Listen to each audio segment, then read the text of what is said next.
Well, I'm back at this today. And I say we're in one of them weather patterns, you know, basically hot, humid, which means showers could pop up at any time. So they got rain in the forecast, but chances are I might not see nothing. Just like 2 days ago, 4 miles to the north of us, they had rained so hard. I talked to a guy, he couldn't even get out of his car when he was underneath the canopy at the gas station. And he just lives up around the corner from me. And the next road over, about 1.5 miles, he said it was dry. As soon as he hit the crossroad up here, I was picking up hay, so we only got enough to make dust spots on the skid steer. And he said once he reached this point it was dry, so it's one of them hit or miss things. But the question is, really, do you go cut hay? Which I should. I just look at the forecast here now. I guess tomorrow, they still got rain in the forecast, but pretty much through Saturday looking good. So, but it's getting to the point. Either you cut it, it gets rained on, it gets rained on. I don't know if it hurt it much at this point or not. So that's probably tomorrow's project. But today, like I say, I want to get the rest of this hauled out. And like I say, I'm filled. I'm working on it. I need about 2 more loads, which is fine to me. I'm putting on light, taking small loads, so I'm not throwing chunks all over the place, big chunks. And then once I get, well, you can see down there what's darker green, where the grass is growing a little bit faster. Once I get that done, I'm gonna start coming back this way. I mean, it might only be a half dozen loads or so more, maybe 10 more. I don't know. But this stuff, this is working out good for spreading on a hay field. Most of this here has been here for 2 years. And you can see how black it is. It's starting to rot down, getting composted. Should have came in here and dug it and stirred around and composted down pretty good. But, so this chips out pretty good. It's not taking out many, getting stuff about that size instead of big wads. Another thing that helps you, get all the twine cut off the damn beaters. I cleaned that all off before I started. And Christ, I could probably fill the peck basket with all the twine that I took off them beaters. I don't know where it comes from. You probably can't see it right over there. There's some in there. But you think you get it all off, it's going through the bale choppers where all that's coming from. You think that would get chopped up in the chopper or wrapped up in that rotor, but it gets through there somehow. So, but I'm working on this because another reason to get this out. It's a snake haven. And when I mean snake haven, it means I've seen about 4 skins and 1 live snake. And as far as I'm concerned, that's a haven. I hate snakes. And so I don't know how many is actually in here. But they're going out of here. And it's no surprise I might find a bee's nest. I found that in piles of shit before too.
Once I get down there, it'll go fast.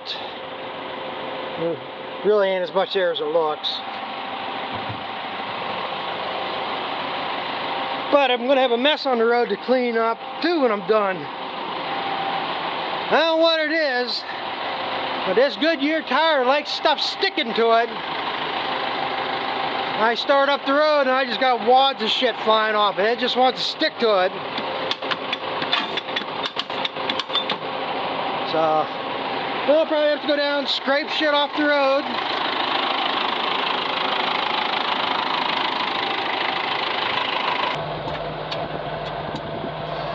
Not that I'm too worried about neighbors. I'm sure they don't like it.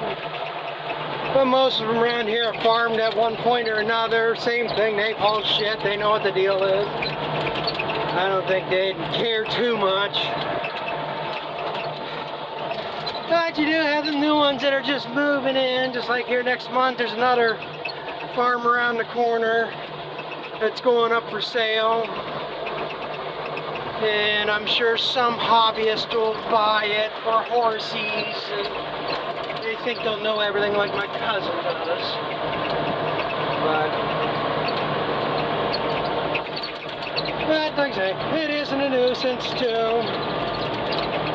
I try to be nice to some people, but like I said, it's not something that needs to be worried about. I grew up on a dirt road. After they put for dust control, their bright idea was taking stuff from gas wells. I don't know if it's what they inject down as their lubricating or what it is. I don't want to say it's calcium chloride. That's what they normally use. But they would use that shit from gas wells, and you get one rain on it, and it's just like driving like on snot. And that stuff would get all over the vehicles, and to me that's worse than this stuff here. But you can see the right tire, the Goodyear's one's on the side of the road, a lot heavier strip going where that's at, so. I don't know why so much more sticks to that tire.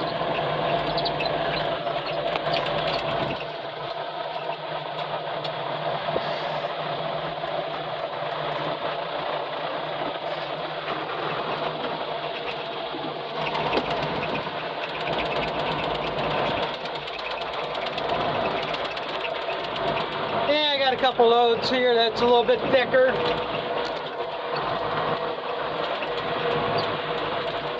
I forgot to change my apron speed before I came down here, so a couple loads here got put on high speed. But other than that, you can see it's a fairly light coat. Breaks it up pretty nice.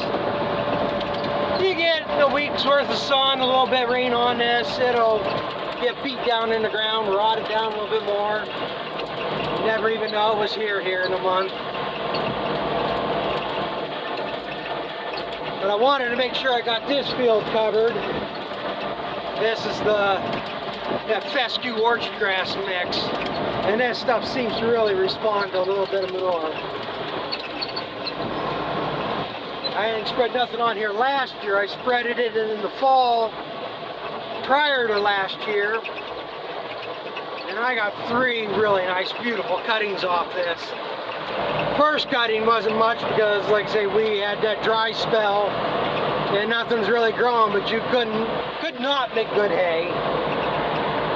And I want to say, like, I got 16 or 18 bales off that first cutting. And I got that much in the third cutting. The second cutting was like 25 or 28 bales. A little bit of manure makes a difference, and it'll carry through. You see already, this is the first stuff I cut it. I mean, I cut this and that next piece all the same day, and you can see how much more this is greened up already. And even that other piece had manure the fall before.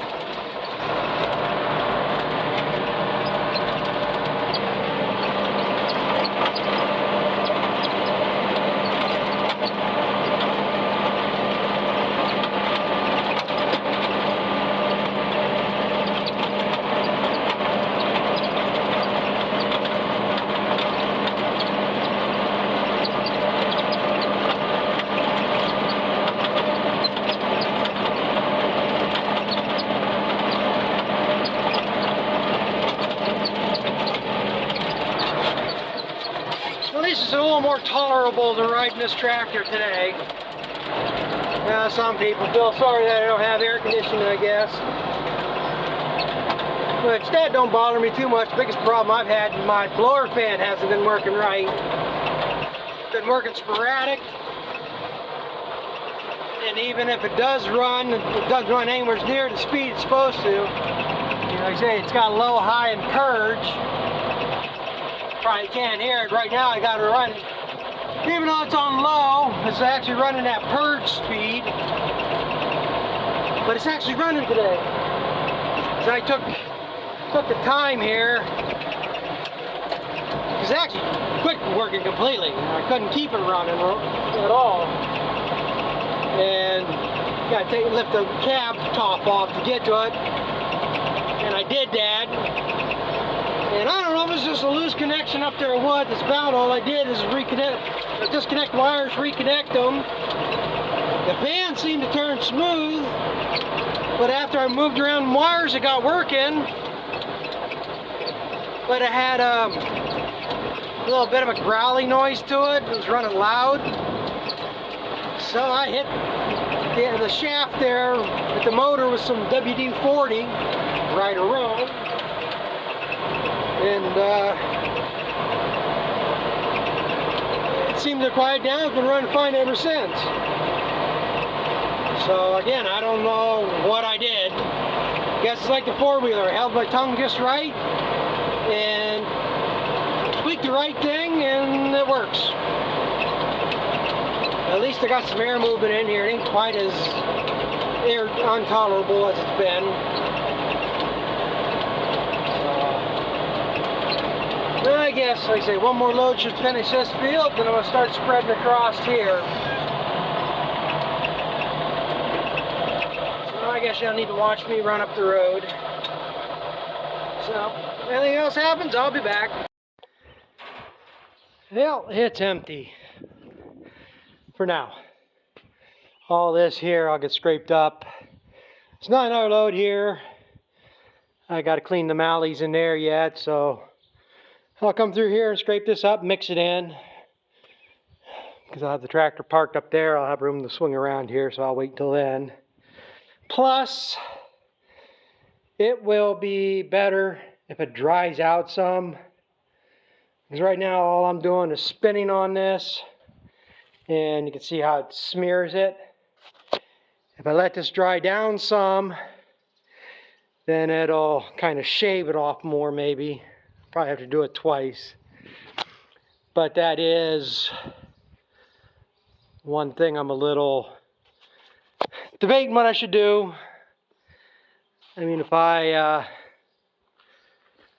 stacking hay in here, again, for biosecurity type reasons, you know, I don't want to spread diseases and stuff. Really should have this clean.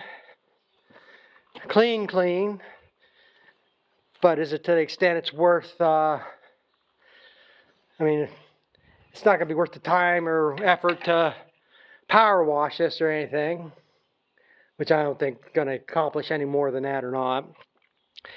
So I was just thinking here, you know, I got chopped bedding, and chopped hay to put in there for bedding. There's no reason why I can't put, you know, 2 inches of bedding down. So I'll be stacking on dry hay. There'll be a barrier between the manure and should be protect enough. So that's probably what I'll end up doing. Depending how, like I say, if it gets a day or two, dries down real good, this will shave right off and scrape up pretty good. But here's another thing you don't think of. You know, this building was built going on 15 years. It'll be 15 years here about August or so. That gap around the bottom, that was down tight when we built this.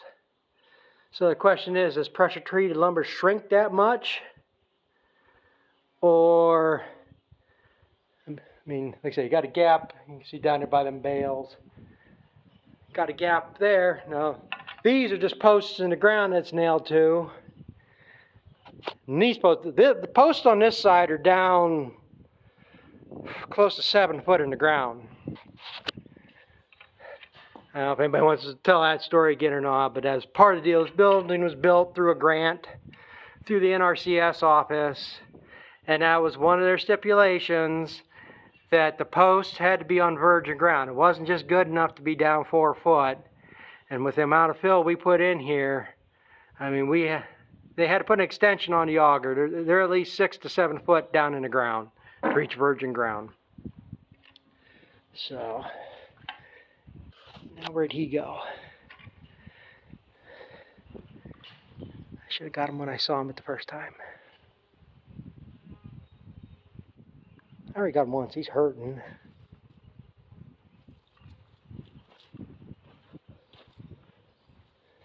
And he ain't going far. There he is. He's already been dead once. Basically just reflexes right now, I think. He ain't going far.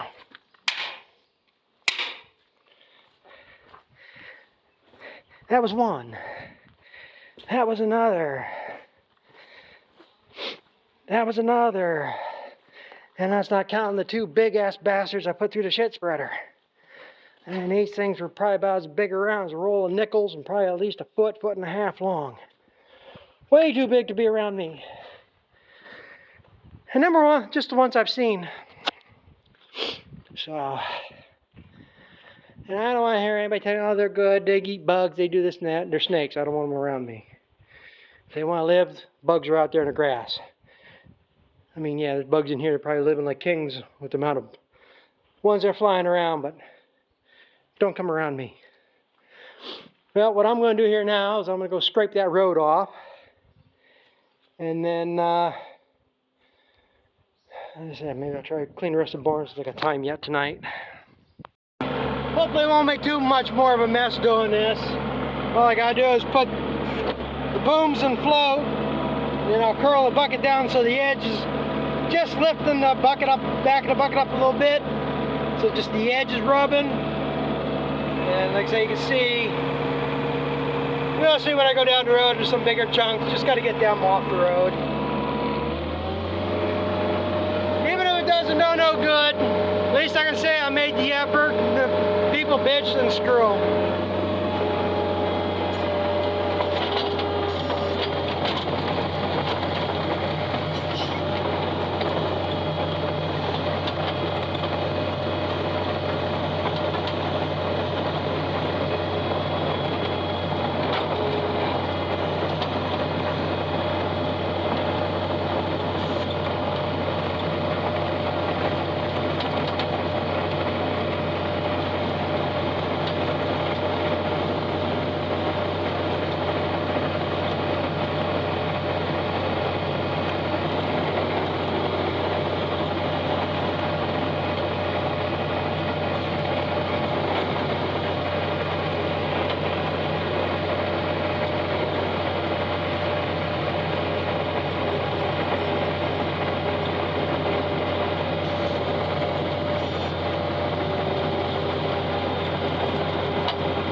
Some of it.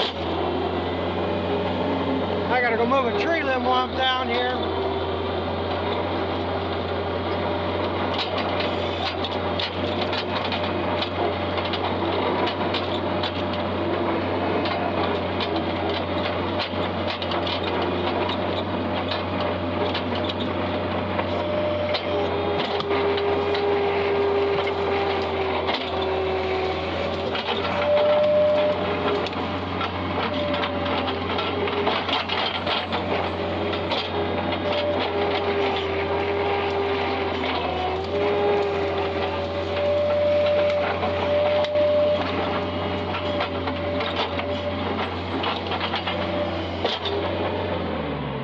It's another project that I gotta get done. Just about every field I got the same way. I mean, there's a fence. The property line's on the other side of that tree. And we used to be clear over to that tree, but like I say, over the years things grow up and you put it off and it just keeps growing out and out. All these limbs need trimmed back, and all these, what's happening is like right there, you get the multiflower rose bushes growing up. Well, make the swipe back up the road and see how clean I got it. Yeah, like I say, it ain't gonna be perfect, but I got the good majority of it, the big chunks. Get 2 or 3 days of sunshine, dry it out, a little bit of rain, you'll never know.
I guess I got a little bit off the road.